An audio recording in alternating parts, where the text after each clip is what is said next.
جو انہوں نے انقلاب کربلا کو دوام دینے کے لیے جو سٹیپ لینا ہے وہ بھی بہت ہی انٹرسٹنگ ہے. وہ کیا ہے؟ وہ یہ ہے کہ آپ کو عزاداری کرنی ہے. عزاداری کی اہمیت کے بارے میں آپ کو بتاتی جاؤں کہ کیوں اتنا مہم ہے.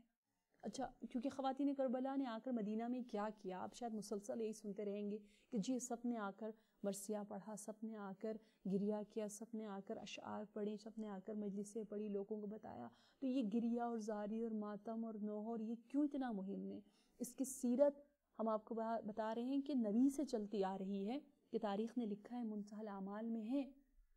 کہ ایک مرتبہ جب سید الشہداء حمزہ جنگ احد میں اس دنیا سے رخصت کر جاتے ہیں، شہید ہو جاتے ہیں، تو جنگ احد کے بعد جب مدینہ تشریف لاتے ہیں تو کیا دیکھا رسول اللہ نے کہ ہر شہید کے گھر سے رونے کی آواز آ رہی ہے. ہر کوئی اپنے شہید پر گریہ کر رہا ہے، عزاداری کر رہا ہے. لیکن جب آپ کا گزر بیت حمزہ سے ہوا، آپ اپنے چچا حمزہ کے گھر سے گزرے تو دیکھا کوئی وہاں رونے والا نہیں ہے. رسول اللہ نے غمگین آواز میں کہا کہ دیکھو سب اپنے شہیدوں پر رو رہے لیکن میرے حمزہ پر کوئی رونے والا نہیں ہے. کہتے یہ سن کر اس کے بعد انصار کی عورتوں نے یہ عہد کیا کہ جب بھی وہ اپنے شہیدوں پر رونا چاہیں تو سب سے پہلے حمزہ پر روئیں اور پھر دوسرے شہیدوں پہ. کیوں؟ کیونکہ وہ اس زمانے کے، اس دور کے سید الشہداء تھے، یعنی جس نوعیت کی شہادت ان کی تھی کسی اور کی نہیں تھی. ایک تو یہ ہمیں روایت ملتی ہے اور تاریخ میں ملتا ہے واقعہ، اور دوسرا امام جعفر صادق علیہ السلام فرماتے ہیں کہ خواتین کی عزاداری کے متعلق میں آپ کو بتا رہی ہوں، اگر نہ عزاداری کے متعلق تو ماشاءاللہ بہت ہی زیادہ ہے، کہ خواتین کی عزاداری کے متعلق رسول اللہ نے انصار کی عورتوں کو اس طرح سے کہا کہ تم رو، پہلے سید الشہداء پر گوئے اور بعد میں دوسروں پر. اور پھر یہاں امام صادق فرماتے ہیں کہ میرے بابا امام باقر علیہ السلام نے کچھ رقم، کچھ پیسے وقف کر رکھے تھے. کس لیے؟ اس لیے کہ جب حج کا سیزن آئے، جب حج کا موسم آئے، کہ حج کے موسم میں جب تمام مسلمان جمع ہوتے اس موقع پر وہ باقاعدگی سے عزاداری کریں، گریہ اور بکا کریں اور اعلان کریں اور امامت کا دفاع کریں اور اپنی محبت کو دوسروں تک، امام سے محبت کو دوسروں تک پہنچائیں. تو یہ تاریخ ہے. اس تاریخ کی وجہ سے ہم دیکھتے ہیں کہ ام البنین کیا کر رہی ہیں، کس انداز سے شہادت امام حسین کے بعد جب اسیر واپس آتے ہیں کربلا تو کس انداز سے اس حرکت کو، اس تحریک کربلا کو قائم و دائم رکھتی ہے، جو کہ بہت تفصیل سے انشاءاللہ آپ کے سامنے ہم بیان کریں گے اشعار ام البنین کو، کہ آپ نے کس انداز سے اپنے زمانے کے حاکم کو بھی، اس سنگ دل کو بھی نرم دل یعنی ایک حد تک متاثر کر دیا اور اپنا پیغام لوگوں تک پہنچایا. وقت کم ہے، مجھے کہا جا رہا ہے کہ پروگرام ختم کریں، اس لیے انشاءاللہ اس انٹرسٹنگ اور بہت مفید اور بہت پریکٹیکل گفتگو کو انشاءاللہ ہم بعد میں جاری رکھیں گے. السلام علیکم ورحمۃ اللہ وبرکاتہ.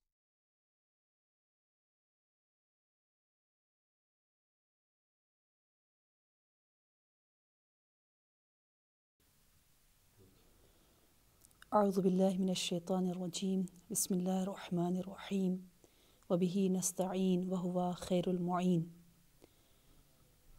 ہماری گفتگو خواتین کربلا کے متعلق ہیں، جو کہ در حقیقت انقلاب کربلا کے نور اور اس مشعل جاوداں کے پاسدار اور محافظین میں سے ہیں. ہمارے لیے اس میں بہت بڑا درس ہے. واقعاً ہماری بیداری کے لیے یہ موضوع ایز اے خاتون، اگر آپ خواتین انقلاب کربلا کے کردار پر ذرا سا غور و فکر کریں، توجہ کریں، تو ہم اس دور میں رہ کر یقیناً یہ احساس کر سکتے ہیں، ہمارے اندر یہ بیداری اور یہ جذبہ اجاگر ہو جاتا ہے کہ آخر کیسے، کن کاوشوں، کن زحمتوں، کن مصائب، کن بلاؤں کا سامنا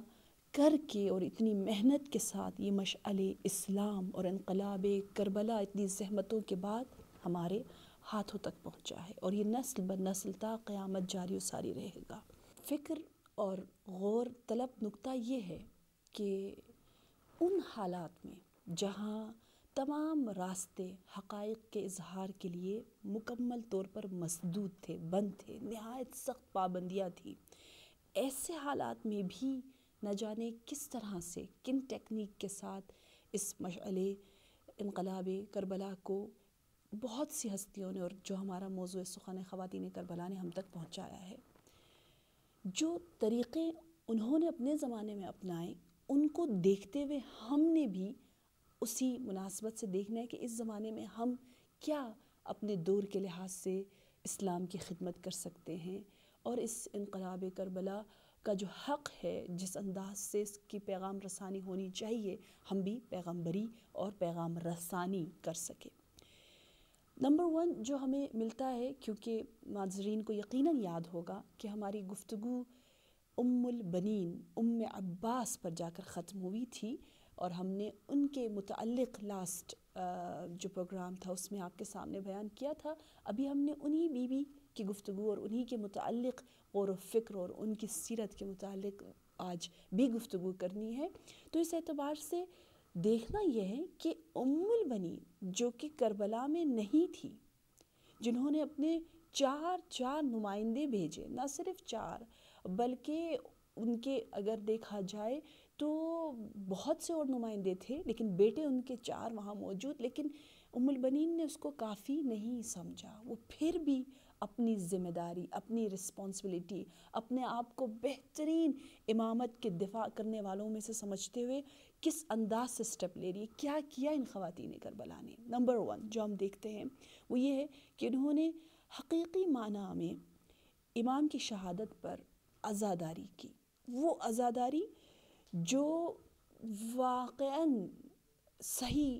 پیغام رسانی کر رہی تھی، جس کی آج کل ہمیں کمی محسوس ہوتی ہے کہ ہماری شاید وہ کیفیت، وہ کوالٹی نہیں ہے جو کوالٹی ایک عزادار اور عزاداری کی ہونی چاہیے۔ عزادار کی صفات بھی بہت ہمیں بتائی جاتی ہیں کہ کیسی ہونی چاہیے، کس نیت کے ساتھ وہ گھر سے نکلے، کیسے وہ لباس پہنے، اور کس طہارت کے ساتھ وہ ان معصومین کا نام اپنی زبان پر لے۔ تو یہ تمام باتیں جو ہیں وہ ہمیں ان بیویوں میں نظر آتی ہیں۔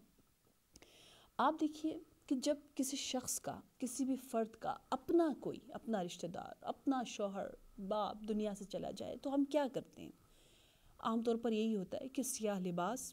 مسلسل گریہ، زینت نہیں پہنتے، اور پھر کچھ دن کھانا نہیں بنتا۔ یہ سیرت ام الائمہ سے چلتی آ رہی ہے کہ آپ نے اولین دفعہ تاریخ اسلام میں ایسا ہوا کہ جب شہادت ہوئی جناب جعفر طیار کی، تو آپ نے اسماء بنت امیس کے لیے طعام کا انتظام کیا اور بھیجا، اور اس کے بعد سے یہ سیرت چل پڑی۔ تاریخ نے ہمیں ایسا بتایا ہے کہ یہ سیرت ام الائمہ فاطمۃ الزہرا سے چلی ہے کہ جب جعفر طیار کی شہادت ہوئی تو آپ نے ان کے گھر والوں یعنی اسماء بنت امیس اور ان کی اولاد کے لیے طعام کا انتظام کیا۔ تو یہاں پر بھی ہمیں یہی ملتا ہے کہ ہمارا اپنا کوئی دنیا سے چلا جائے تو ہم 7 دن، 40 دن، کچھ دن تک ان چیزوں کا احترام کرتے ہیں، غم مناتے ہیں، لیکن اس سے زیادہ تو آپ کو بہت ہی بالکل نظر نہیں آئے گا۔ یہاں عجیب بات ہے کہ مورخین نے لکھا کہ سید الشہداء کی شہادت کے بعد ام البنین اور دوسری بنی ہاشم کی خواتین نے مسلسل شب و روز، پورے تاکید کے ساتھ کہا جا رہا ہے، عزاداری، نوحہ خوانی کی، اور جب تک عبید اللہ ابن زیاد مارا نہیں گیا، بعض میں یہ لکھا ہوا یعنی جو تقریباً 5 سال تک زندہ رہا ہے قیام کربلا کے بعد، اس وقت تک جب تک عبید اللہ ابن زیاد زندہ تھا اس وقت تک جو ہے وہ یہ عزاداری ہوتی رہی، اور بعض نے کہا 1 سال تک اس شدت کے ساتھ، یعنی اس انداز سے عزاداری ہو رہی ہے کہ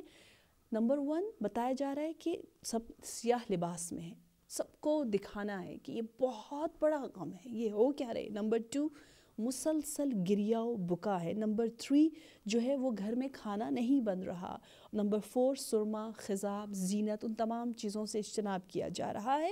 اور پھر مسلسل سیاہ لباس میں ایک عمومی جگہ پر، آپ کو پہلے بھی بتایا ہے، یعنی کسی گھر کا انتخاب نہیں ہو رہا، ایسا نہیں ہے کہ ام المؤمنین کے گھر ہو یا حضرت عباس کے گھر میں ہو کیونکہ وہ صاحب اولاد تھے اور ان کا اپنا گھر تھا، یا امام حسین کے گھر میں ہو، بلکہ نہیں، بقیع میں جا رہے ہیں، بقیع جو کہ ایک